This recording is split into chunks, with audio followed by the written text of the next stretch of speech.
Today we're covering Season 2, Episode 9, Metamorphosis. Our story starts out with Kirk, Spock, McCoy, and Assistant Federation Commissioner Hedford on a shuttle on its way to the Enterprise because Commissioner Hedford has contracted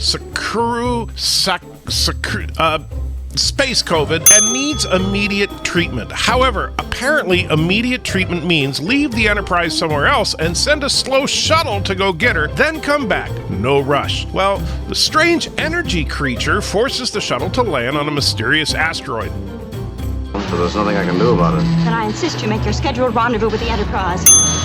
Miss Hedford will do what we can when we can. At the moment where Zefram Cochrane has been living. Now, according to McCoy, Zefram Cochrane died 150 years ago. Now, this episode takes place in the year 2267, meaning that Cochrane died, according to Starfleet records, around the year 2117. And Cochrane said, I was 87 years old when I came here. Assuming that the time that he was recorded having died and the time that he arrived on the asteroid was not more than 1 year, then that would mean that he will be born in 2030, so just a few years from now. And so at the age of 33 in April of 2063, he made first contact with the Vulcans. Now, many Trek fans have complained that Kirk refers to Cochrane as Zefram Cochrane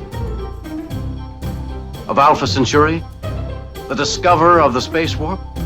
That's right, Captain. As opposed to from Montana. However, considering that he was 33 when he made first contact and 87 when he disappeared, I have no problem with the idea that he could have moved to Alpha Centauri in the 54 years in between those times. After all, it's not like we have any footage of him from his later years on Earth.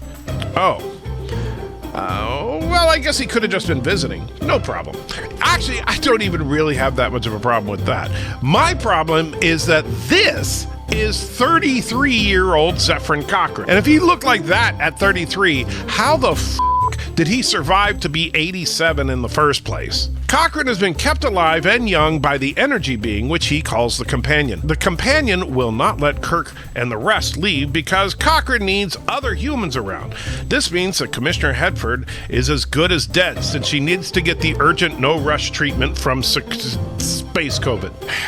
Kirk tries to fight the Companion and gets a nice dose of ultimate pain.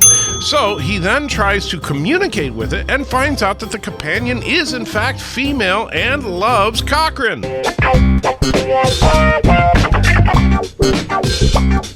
So we find out that Cochrane is disgusted by the notion that this creature is having romantic feelings about him. The Companion loves you. You know what you're saying? It's disgusting. There's nothing disgusting about it. Is this what the future holds?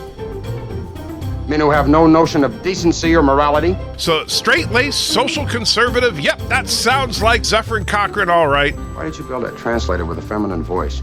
We didn't.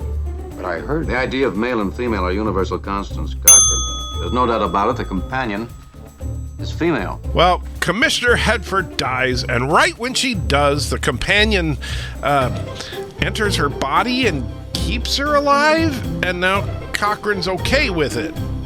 So yeah, he's disgusted by an energy being in love with him, but when the energy being inhabits the corpse of a complete stranger, he's okay with it? Enterprise Starlog, Captain Jonathan Archer, April 16th, 2151. Oh, wait a minute. So the Enterprise NX-01 launched in 2151, and the recording they watched of Cochrane was from 32 years ago.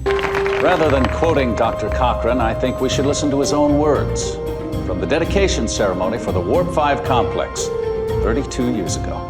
That means that the recording was made in 2119. Okay, so if Cochrane was born in 2030, then in 2019 he would have been 89. But he was 87 when he started shacking up with the Companion. So was he and the Companion not so serious for the first couple of years, and he could come and go as he pleased and just didn't get de-aged for a while? I mean, I know he was old enough to where he could have been off by a couple of years, or maybe his exact date is off by a couple of years, but I mean, really, did he go to the Warp 5 engine complex, give that speech, and then immediately say F it and fly off into space? Or is it possible that Enterprise takes place in an alternate timeline where Cochrane never left Earth?